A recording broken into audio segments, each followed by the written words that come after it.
বাংলাদেশের সহকারী কোচ সালাউদ্দিন এবং ব্যাটিং কোচ আশরাফুলকে নিয়ে নাটক কম হয়নি। এমনকি বাংলাদেশে আয়ারল্যান্ড আসার পর এই নাটক চলতে থাকে।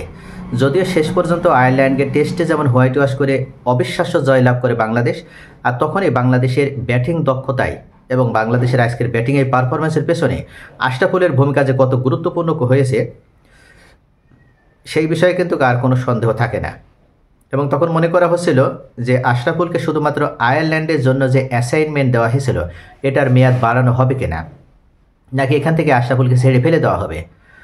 আবার কোচ সালাউদ্দিন সহকারী কোচ তিনি ইতিমধ্যে উল্লেখ করেছিলেন যে আশরাফুল থাকলে তার আর থাকার দরকার নেই। তিনি জানিয়েছিলেন দায়িত্বটা তিনি উপভোগ করতে পারছেন না, এমনকি তিনি চাকরি ছাড়ার সিদ্ধান্ত নিয়েছেন। মানে এই যে দ্বিমুখী সমস্যা নিয়ে বিসিবিকেও চরমভাবে কিন্তু একটা ভোগান্তিতে পড়তে হয়েছিল। যে সকলে অপেক্ষায় ছিল আয়ারল্যান্ড সিরিজটা শেষ হোক, তারপরে একটা আমরা ডিসিশনে আসব।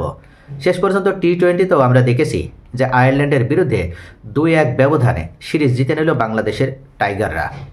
আর এর পরপরই বাংলাদেশের ব্যাটিংয়ে যে ইমপ্রুভটা এসেছে এটার কারণে আশরাফুলকে আর কোনোভাবে ছাঁটাই করা ঠিক হবে না বলে মনে করেছে বাংলাদেশ ক্রিকেট বোর্ড, এবং এই জন্যই তারা অবশেষে আশরাফুলকে স্থায়ীভাবে নিয়োগ দেওয়ার প্ল্যান করেছে এবং পরবর্তী সিরিজের জন্য আশরাফুলকে তারা দায়িত্ব প্রদান করছে।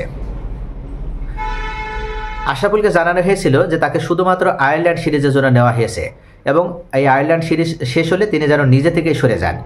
সেটি কি টি-20 বিশ্বকাপ পর্যন্ত নেওয়া হবে কিনা জানতে চাইলে নাজমুল হাসান আভাস দিয়েছিলেন যে আমরা পরবর্তীতে চিন্তাভাবনা করে দেখব।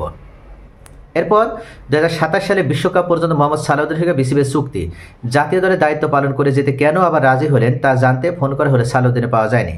আয়ারল্যান্ডের বিপক্ষে সিরিজ পর আপাতত বিশ্রামে জাতীয় দলে, মাঝে বিপিএলের পর আগামী ফেব্রুয়ারিতে টি-20 বিশ্বকাপ তাদের পরের মিশন রয়েছে এবং এক্ষেত্রে ব্যাটিং কোচের দায়িত্ব দেওয়া হয় মোহাম্মদ আশরাফুলকে।